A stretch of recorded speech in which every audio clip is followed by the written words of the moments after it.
So we talk about Joseph.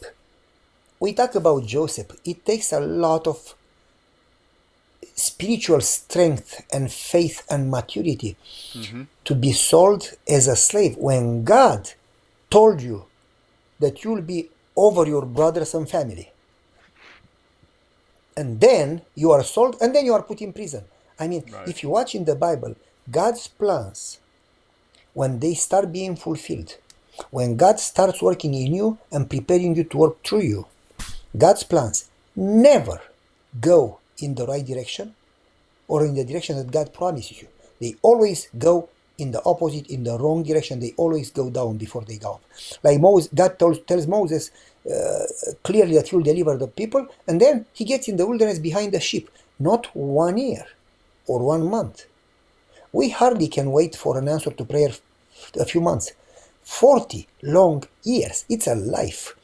I mean, you forget, move on, never hope, never believe, never trust Forgot. God again. Right. Yep. And Joseph, 10 years as a slave, 3 years in prison, 13 years. I'm not sure they go so fast as we tell the story. We tell the story in 15 seconds, you know. Nevertheless, it says that he had the Spirit of God in him. Basically, he had peace, confidence, like nothing happened. He would behave in prison just the way he behaved at Potiphar's house, just the way he behaved at his father's house. Nothing could, not because he got an answer. He got no answers. Nobody told Joseph, you know, you are going to be the prime minister of Egypt. That would be something ridiculous to believe for somebody that was in prison. Right. And so he didn't know the story in order, oh, I have another so much and then I will be prime minister. No. He didn't know. He had no answers. He knew God. But he knew God enough to know that God is love, God is wise, God is just, Trust God is power. God can say a word and the stars move or the sun stays still, stands still, the sea, things happen.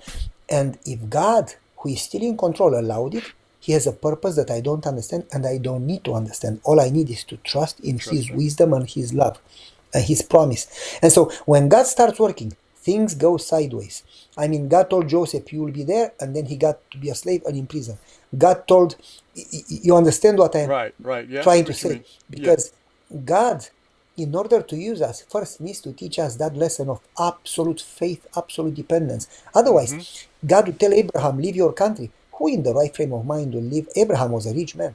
God would tell Abraham, sacrifice your son. He'll say, you had a dream, brother. God would never tell you that. God Right. told Noah to build an ark. You say you lost your mind. What is rain? It has never rained. You need to have such a strong relationship with God, such a knowledge of God, that you are ready to obey when He says something and to trust without even making any sense. Like God will tell you, go to war and take only 300 people against a great, unbelievable army with weapons. Right. And Right. by the way, don't take any weapons. Take a light and a trumpet. Who in the right frame of mind would fight with a Who would light? believe I mean, that? you Yeah. take the flashlight and go to war, you got to be crazy. Yeah. And so you need to God in order to use us. We are religious people, but we depend on self. And there is a quotation in Great Controversy, chapter 38, that says that, very strange, those that will be able to go through the final greatest crisis in world history are only those that have learned not to depend on self, but in everything from small details to biggest crisis, learn to fully depend on God and fully trust in God. Think about So that's pretty deep.